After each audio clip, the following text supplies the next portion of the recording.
भारत हो या चीन, ईरान हो या इजराइल, रूस हो या यूक्रेन, सभी देशों की निगाहें अमेरिका में 47वें राष्ट्रपति चुनाव पर लगी हुई हैं। अमेरिका के राष्ट्रपति चुनाव में रिपब्लिकन पार्टी की तरफ से डोनाल्ड ट्रंप ताल ठोक रहे हैं, तो वहीं डेमोक्रेटिक पार्टी की तरफ से भारतवंशी कमला हैरिस मैदान में है। डेमोक्रेटिक पार्टी की कैंडिडेट कमला हैरिस इस वक्त अमेरिका के उपराष्ट्रपति भी हैं। ट्रंप भी वर्तमान राष्ट्रपति जो बाइडेन से पहले अमेरिका के राष्ट्रपति रह चुके हैं। हालांकि अब अमेरिका में राष्ट्रपति चुनाव के लिए वोटिंग शुरू हो गई है। बता दें कि भारतीय समय के मुताबिक कल सुबह यानी 6 नवंबर को सुबह 4:30 बजे तक वोटिंग पूरी हो जाएगी। वोटिंग पूरी होने के बाद गिनती शुरू होगी, जिसमें करीब 1 दिन का समय लग सकता है। दरअसल अमेरिका में मतदाता सीधे राष्ट्रपति का चुनाव नहीं करते, बल्कि प्रेसिडेंट को 538 इलेक्टोरल कॉलेज द्वारा चुना जाता है। राष्ट्रपति बनने के लिए उम्मीदवार को बहुमत यानी 270 या उससे ज्यादा इलेक्टोरल कॉलेज हासिल करना होता है। गौरतलब है कि अमेरिका में कुल 50 राज्य हैं। हर राज्य में उनकी आबादी के मुताबिक इलेक्टोरल कॉलेज हैं।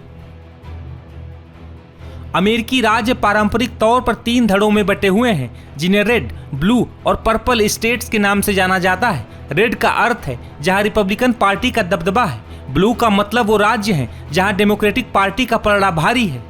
वहीं पर्पल स्टेट्स उन राज्यों को कहा जाता है जहां किसी पार्टी का दबदबा नहीं है। इन राज्यों को स्विंग स्टेट्स भी कहा जाता है। काफी हद तक स्विंग स्टेट्स ये तय करते हैं कि अमेरिका का राष्ट्रपति कौन बनेगा। इन राज्यों के वोटर्स किसी भी पार्टी की तरफ स्विंग कर सकते हैं, यानी पलट सकते हैं। इसलिए दोनों ही पार्टियों ने राज्यों को जीतने पर पूरा जोर लगाया है। इस चुनाव में कुल 7 स्विंग स्टेट्स हैं, जिन पर दोनों पार्टियों ने फोकस किया है। पूरी दुनिया में इसकी चर्चा है कि अमेरिका का अगला राष्ट्रपति कौन बनेगा। वहीं अमेरिका में वोटिंग से पहले आए एक सर्वे में किसी एक कैंडिडेट को बड़ी और स्पष्ट बढ़त हासिल नहीं हो सकी है। सबसे लेटेस्ट सर्वे भी ट्रंप और कमला हैरिस के बीच कड़े मुकाबले का संकेत दे रहा है, यानी आखिरी समय में राष्ट्रपति चुनाव में कोई बड़ा उलटफेर होता नहीं दिखा है। मीडिया रिपोर्ट्स के मुताबिक राष्ट्रपति चुनाव को लेकर किए गए सबसे लेटेस्ट सर्वे में 7 मुख्य स्विंग स्टेट में से दोनों उम्मीदवारों के लिए मामूली बढ़त है। कमला हैरिस को जहां राष्ट्रीय स्तर पर 1.2 अंकों की बढ़त हासिल है, जो पहले की तुलना में कम हुई है, तो वहीं 7 स्विंग स्टेट में से 4 में ट्रंप तो 3 में कमला हैरिस को मामूली बढ़त है। हालांकि अब अमेरिकी राष्ट्रपति चुनाव के लिए वोटिंग शुरू हो चुकी है।